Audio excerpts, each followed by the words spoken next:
Kidney முறைகேடு விவகாரம் தொடர்பாக தற்போது சட்டப்பேரவையில் இபிஎஸ் கவன ஈர்ப்பு தீர்மானம் வாசித்திருக்கிறார். மேலும் விவரங்களை எமது செய்தியாளர் தாயுமானவன் வழங்க கேட்கலாம். தாயுமானவன், முழு விவரங்கள் என்ன பதிவு பண்ணுங்க.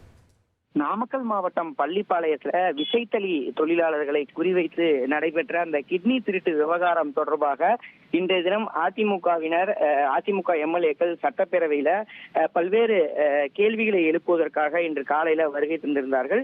குறிப்பாக கிட்னி ஜாக்கிரதை என்ற பேட்ச் அணிந்து கவனத்தை ஈர்க்கக்கூடிய வகையில சட்டப்பேரவைக்கு அதிமுக எம்எல்ஏக்கள் வருகை தந்திருந்த ஒரு சூழல்ல எதிர்கட்சி தலைவர் எடப்பாடி பழனிசாமி கிட்னி திருட்டு விவகாரம் தொடர்பாக பல்வேறு கேள்விகளை எழுப்பக்கூடிய வகையில் சிறப்பு கவன ஈர்ப்பு தீர்மானத்தை சட்டப்பேரவையில கொண்டு வந்திருந்தார். தற்போது அதன் மீதான ஒரு விவாதம் தான் தொடர்ச்சியாக நடைபெற்று வருகிறது.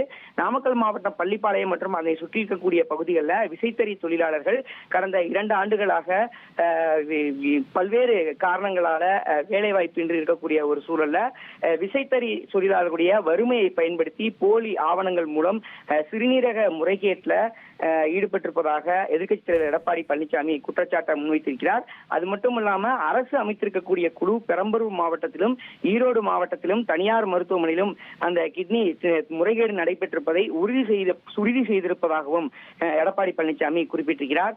மேலும் எடப்பாடி பழனிசாமி குழுவை சேர்ந்தவர்கள் பாதிக்கப்பட்டவர்களை விசாரித்ததில் பெரம்பலூரில் தனியார் மருத்துவமனை, ஈரோட்டில் தனியார் மருத்துவமனை முறைகேடு செய்திருப்பது உறுதிப்பட தெரிய வந்திருக்கிறது.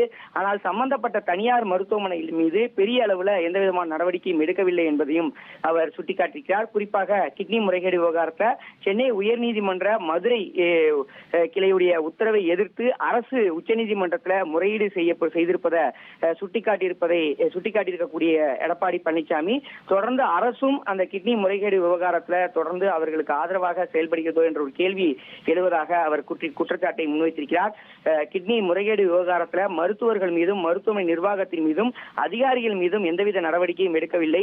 கிட்னி முறைகேடு விவகாரம் பேரவையில அந்த சிறப்பு கவன ஈர்ப்பு தீர்மானமாக கொண்டு வரப்பட்டிருக்கக்கூடிய ஒரு சூழல்ல இந்த கிட்னி விவகாரம் தொடர்பாக பல்வேறு கேள்விகளை அவர் எழுப்பியிருக்கிறார். குறிப்பா தனிநபர் ஒருவர் தொடர்ந்த வழக்குல சிறப்பு விசாரணை குழுவை உயர்நீதிமன்றத்துடைய மதுரை கிளை அமைத்தது. ஆனால் அதனை எதிர்த்து அரசு மேல்முறையீடு செய்திருக்கிறது.